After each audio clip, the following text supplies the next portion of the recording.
topic for today's stream is overcoming the past.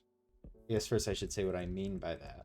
So that's what I mean by overcoming the past. I mean moving past it.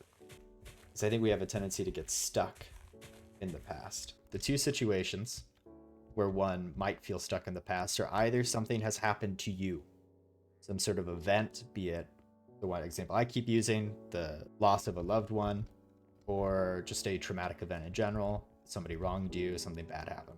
We can get stuck in those pasts. And the other scenario is maybe you feel some sort of guilt for doing something or not doing something. In that first situation, the solution is time, which is always horrible to hear, but it's just a fact of life. So I think there's a lot of things people say that are not helpful. And let's not even talk about death, I just talk about that situation where something traumatic or something awful has happened suddenly.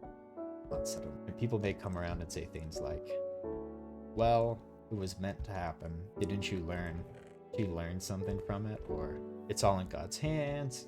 You know, certain phrases that are meant in good. This was meant to happen. It helped you grow stronger, etc., etc. But they really actually don't help you.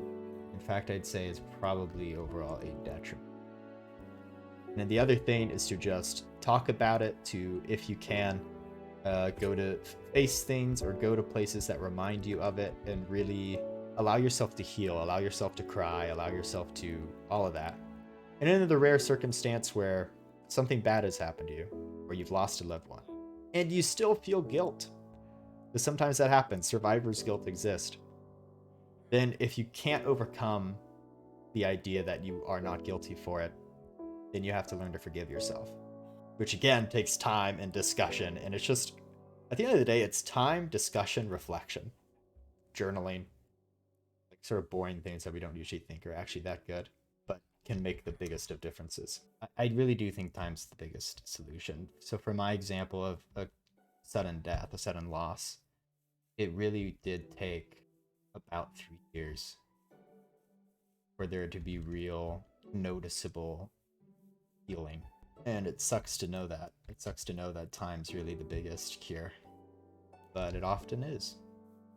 Yeah, it feels sort of quick and cheesy. Like I could literally just make a video. Beautiful Minecraft backdrop. Minecraft music playing that says, how do you overcome the past? And it's just in big words, time. And then with the second option, where maybe you did something or didn't do something, right? You have some sort of regret. Maybe you didn't ask somebody out. Maybe you didn't apply yourself as much as you'd like to. Or maybe you did wrong somebody. Again, it's time, forgiving yourself, and in the case that you maybe wronged somebody, sort of following their suit, right? Apologizing if they want an apology, right? Letting them accept or not accept the apology, right? Like, don't get angry if they don't accept the apology, right? Because, like, that's their decision. So, right, first, make right best you can, whatever the situation is.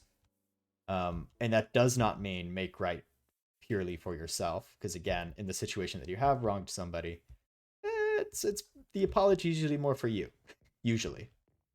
So you kind of take it in stride. And then from there, you just got to forgive yourself and move forward.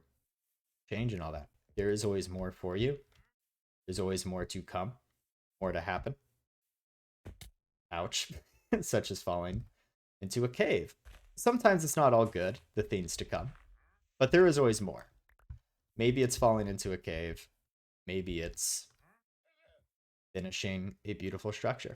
Enough time will pass and eventually the past will be past. Or maybe you are able to distract yourself enough from it by keeping yourself busy. But I think what more I'm talking about is like actually letting it go down the river, letting it flow back. I mean, if you have experienced a recent breakup, if maybe things aren't going well with your family or with friends or just life in general, the biggest thing is that there's more for you, not only in terms of the spectrum of time. And yes, that means both good and bad. More bad things will happen, but surely mixed in there, the occasional good thing will too. Or in the other spectrum, there's more just things out there, places to see, people to meet. I think think a big thing is just avoiding being stuck in the past. And that's sort of the main focus of this. Because it's hard to move forward when you're in a place that isn't the present. We can still learn from the past, learn about mistakes, or learn from things that have happened to us, right? Those are all true, but that doesn't mean we shouldn't try to move past the past.